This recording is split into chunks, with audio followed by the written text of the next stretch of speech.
Lencho, a hard-working farmer, lives on a lonely hill with his family.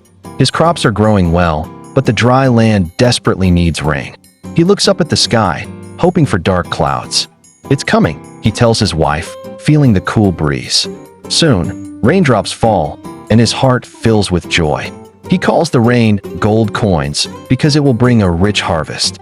But little does he know, his happiness is about to be crushed by something unexpected. At first, Lencho is thrilled as rain kisses his crops. But joy turns to horror when raindrops become hard, icy hailstones. Within minutes, his fields are shredded, the plants flatten like paper.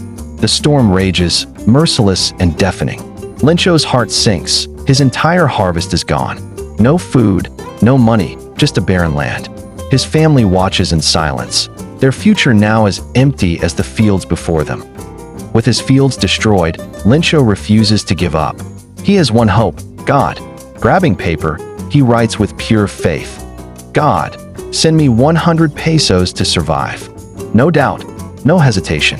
He seals the letter, writes, "To God," and walks to the post office.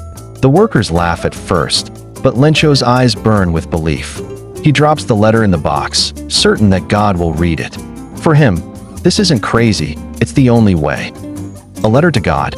The post office staff chuckles, but the postmaster sees something deeper, unshakable faith. Touched, he hatches a plan. Be God. He gathers donations, scraping together 70 pesos, not 100, but enough. He carefully places the money in an envelope, signs it from God, and sends it to Lencho. He smiles, imagining the farmer's joy.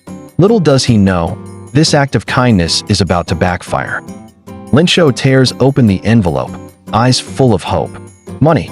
But as he counts, his face darkens. Only 70 pesos? His hands clench. God wouldn't fail him. No, someone stole the rest. His eyes narrow. The post office workers. Those crooks must have taken his money. Instead of feeling grateful, anger boils inside him. He won't let this slide. With burning determination, he grabs a pen. It's time to write again. Furious, Lencho writes to God again. Send the rest. But don't use the post office.